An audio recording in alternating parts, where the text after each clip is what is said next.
In today's video, I want to talk about a few aspects of being an effective mentor that I believe are relatively underappreciated or not talked about enough compared to the other aspects of mentoring that you hear about all the time. The first key issue is what I call the alignment issue.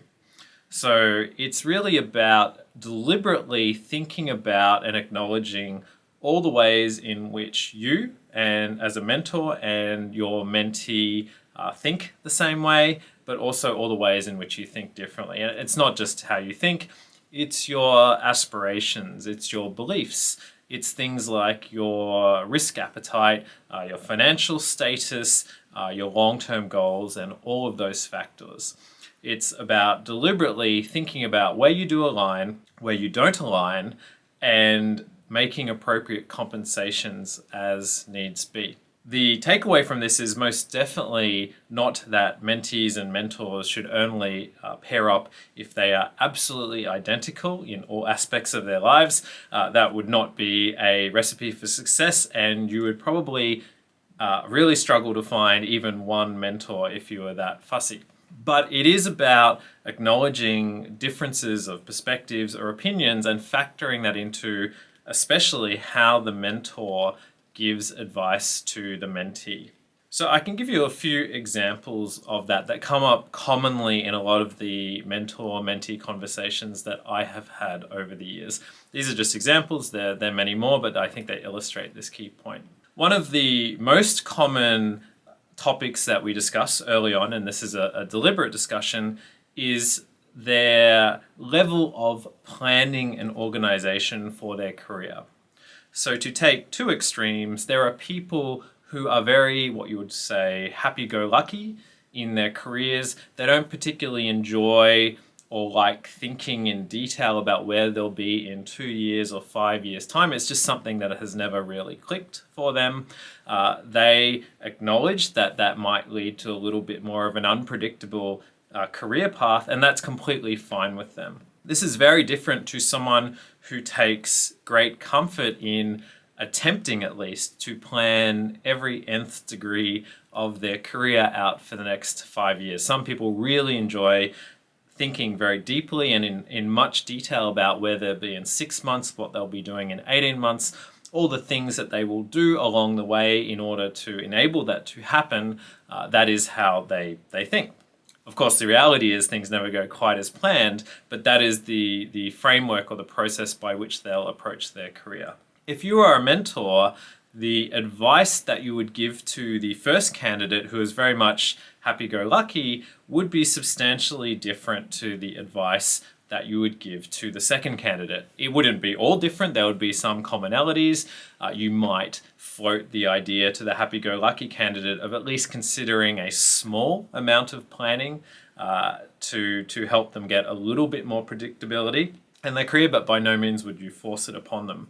Likewise, with the candidate who does plan their career to the nth degree, your advice might push them to be a little bit more risky, but you would not be telling them to abandon all of their plans and all of their detailed structures for how they're going to go about their career and completely transform their approach. That would typically not be what you would be trying to do as a mentor. So that would be an example of working to their particular take on how their career will unfold. Another example that comes up a lot is the general, I guess, financial security and status of the mentee.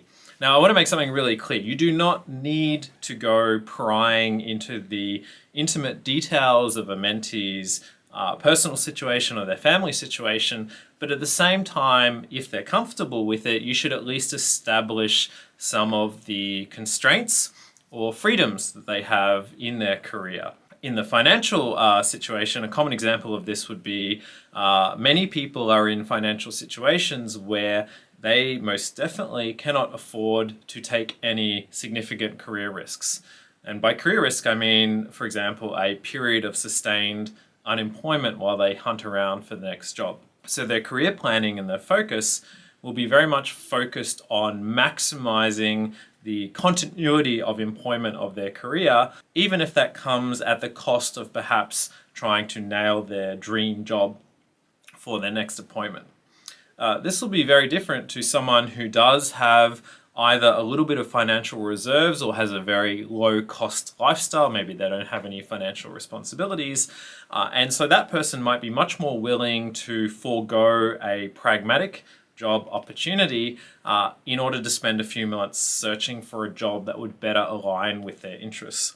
Again, knowing their take on this and their situation, at least at a high level, is very useful in order to tailor your advice to their situation. Another example of working to a mentee's particular circumstances is geographical constraints. So again, you don't need to pry into the exact specific reasons about why a mentee has certain constraints or doesn't have certain constraints, but knowing them at least broadly can be very helpful in tailoring your advice. So to give you a few examples, a typical situation that might arise with one mentee is that they are geographically constrained to a specific place for indefinitely or at least a long period of several years. Often this is because of a partner who is doing a PhD, for example, and cannot move easily, or their partner might have a really good job that is geographically constrained and they want to stay in that location. It could be because they're caring for an ill or elderly relative and can't move. It could be for all sorts of reasons. And you don't need to pry or find out those reasons, although sometimes your mentee will feel comfortable sharing them with you.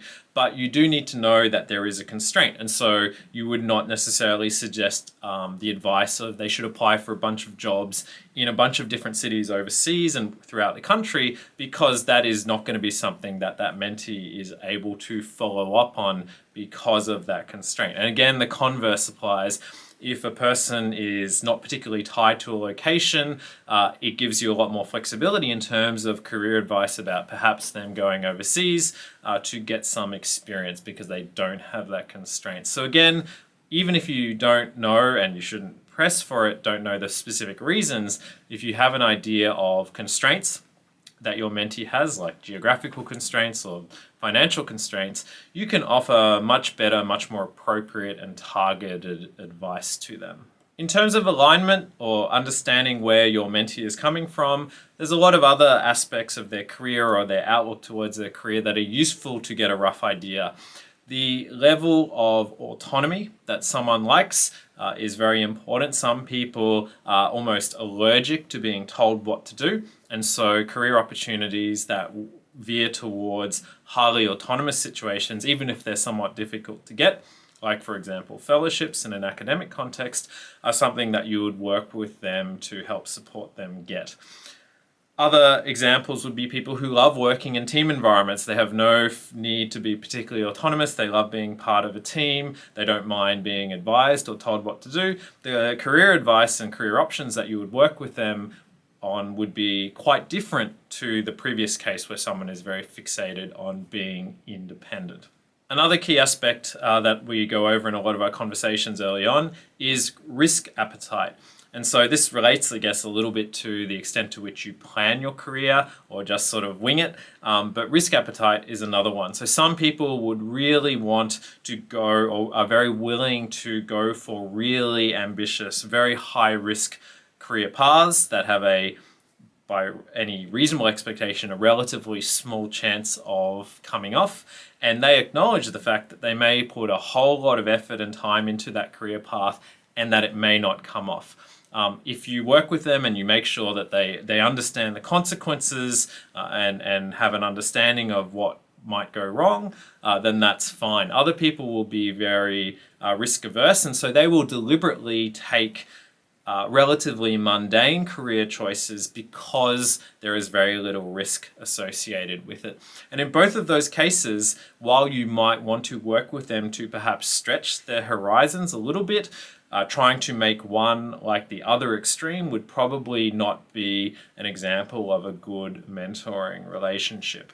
Another example of ascertaining where your mentee stands is their level of idealism versus pragmatism. So in academia, for example, a lot of people are very idealistically motivated. So What I mean by that is they see their job as a way of furthering the causes or things that they're invested in their personal lives as well. So to pick a random example, someone might be very interested in improving equity in society, and they may see their job as an opportunity to really work on that and have a positive impact. At the other end of the spectrum, you have people for whom their job is just a job. It's something that they find reasonably satisfying, but they're not idealistically attached to the job. If they had to give up the job and move somewhere else and do something quite different, it wouldn't be the end of the world. Again, the advice that you offer in those two situations would be quite different depending on their particular outlook. So that's the broad gist of the alignment issue. It's finding out what your mentee's principles are, what their goals, what their aspirations are, what their risk appetite is, and tailoring your advice to suit that particular outlook. Now, you don't need to pry to find out these details. All you really need to know is the broad constraints or limitations. You don't necessarily need to know the reasons behind them. If at the end of this introductory process you find out that there is nil alignment, that you basically have very different outlooks and principles and goals on everything, that doesn't mean you still can't be an effective mentor to your mentee, but it should give you some pause for thought about whether you really are the best mentor. To give you a concrete example of that, you can attempt to compensate by empathizing and looking at the world through your mentee's viewpoint, but that will only go so far. To give a specific example, if your mentee has a lifelong serious medical condition that they're trying to manage, and you as a mentor have never directly experienced that or have not directly or closely experienced that through a family member or a close friend, you can attempt to be empathetic and understanding of their condition. You can attempt to provide advice that is tailored to their circumstances, but at the same time, sometimes they will just get so much more from finding a mentor who has the same lived experience as they do. And so this is something you should really look at a case-by-case basis about whether you are essentially trying to imagine their viewpoint and see the world through their eyes in every aspect of the mentoring relationship, or whether it's only in a limited subset. And then make a decision about whether you might try and help them find an additional mentor who can cover off on those issues. Another key aspect of mentoring that I think is overlooked or perhaps ignored is your capacity to mentor at any one time. And so I don't mean your general busyness, but whether you are in the right state of mind to offer objective advice. Career typically has its ups and downs, and if you have just had, for example, an incredibly bad run of luck in an academic context, maybe you've just had 7 grants rejected in a row, and then you have a session with your mentee where you're going to take them through a strategy for applying for grants. You would be very human if that recent run of very discouraging rejections did affect your judgment and your ability to give objective advice.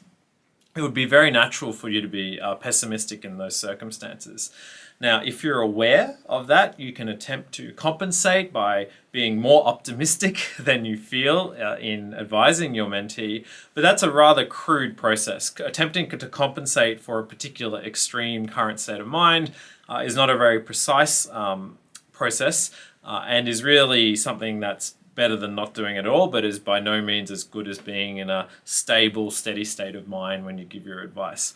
I would say that most people spend a lot of their time being in a state where they are not going to be a particularly effective mentor to their mentees, and so they should really consider whether to reschedule or delay so that they'll be in a better state of mind and able to offer better advice. This will, of course, depend on how desperate and urgent your mentee's request is. If they have just had something really bad happen, then even if you're not in a great state of mind, it may still be worthwhile for you to engage with them. You'll just have to make sure you attempt to compensate for your state of mind as best as you can. Something that I mentioned in my video from the perspective of mentees trying to find a good mentor was the importance of mentors having introspection And so basically making sure that you as a mentor understand the role that luck, or in some cases privilege, has had in shaping your career, and tailoring your advice to acknowledge and reflect that degree of randomness that is present in just about everyone's career. This also is important in terms of quantifying where you can how certain or uncertain you are about the advice that you're giving. You will not be the world's best expert on every single aspect of career advice. Some things you really know deeply, and some other things you'll know at a more sort of abstract, rudimentary level. And you can help your mentee by characterizing or flagging when you're not perhaps as certain about advice in a certain area, and recommend that they talk to some of the other mentors or even go searching for information themselves. Basically highlighting that they shouldn't take everything that you say as gospel truth. Another concept that I mentioned in the video from the perspective of mentees is this idea of safe zone constructive criticism. So a lot of people talk about the role of sponsorship and being a positive, encouraging type mentor, but there is also a role for providing constructive criticism to your mentee in a safe and trusted environment. This is a tricky thing to do. You should only do it once you really have a good, solid relationship with your mentee. But one of the things you can really do to help them is offer them constructive criticism where it's warranted and where you're certain that it is going to help them and that they're open to constructive criticism. Instead of them receiving that in a more adversarial environment, for example, in one of their research grants or in a public talk that they give, a lot of this advice is more likely to strike home if it's done in this safe, trusting, sort of one-on-one mentor-mentee environment. If after you've looked at alignment and your capacity, you find that you don't think you can provide all the mentoring requirements of the mentee who's approached, you can still help or facilitate them finding additional or alternative mentors. You are likely as a senior mentor to have a larger network of connections. You can make introductions to people that you know who might be suitable additional mentors to your mentee. And that's another way you can help them that goes beyond just direct mentoring from yourself. Finally, whenever you enter into a mentoring relationship, one of the other things I always say is you should be aware of the priors. So what that means is your mentee will have a long and rich, or perhaps short and rich, history. And how you offer advice should at least take into account that history. So if a mentee has only had pretty much an uninterrupted record of success in terms of their academic career, if they're in academia, every grant has got up, every paper has been accepted, one of the roles as a mentor that you might play is preparing them gently for the reality that things are going to probably get tougher. It's not something for them to be scared of, but that their path of 100% success up until that point in time is probably not going to be sustained, not through any fault of their own, just because it is a tough, challenging environment to be in. Another example of taking into account priors is the prior mentoring relationships that your mentee has had. No mentor is perfect. There will occasionally be advice that was either clearly incorrect at the time or perhaps incorrect in hindsight. And that advice will have played an influential role in your mentee's career development up until this point in time. When you're offering new advice, which is sometimes contradictory, you should take into account the fact that they may have been advised differently in the past and tailor that into how you give that updated advice. You can acknowledge the past advice, perhaps explain why it might have been the right advice at that time, but is no longer as relevant based on changing circumstances, basically easing them through it and acknowledging that past history of advice that they've received from past mentors. That's it for this video. As I said at the beginning, there's a lot of standard advice around being positive, sponsoring your mentees, and all these other very much standard best practice aspects of mentoring. But in this video, I really wanted to get into some of the aspects around checking the alignment issue, checking your capacity, and state of mind in terms of whether you are going to be a good mentor at any one point in time, and also things like the mentee's prior experience. All of these factors, together with the more conventional advice, can help you become a even more effective mentor and ensure the best outcomes for your mentee in that mentor-mentee relationship.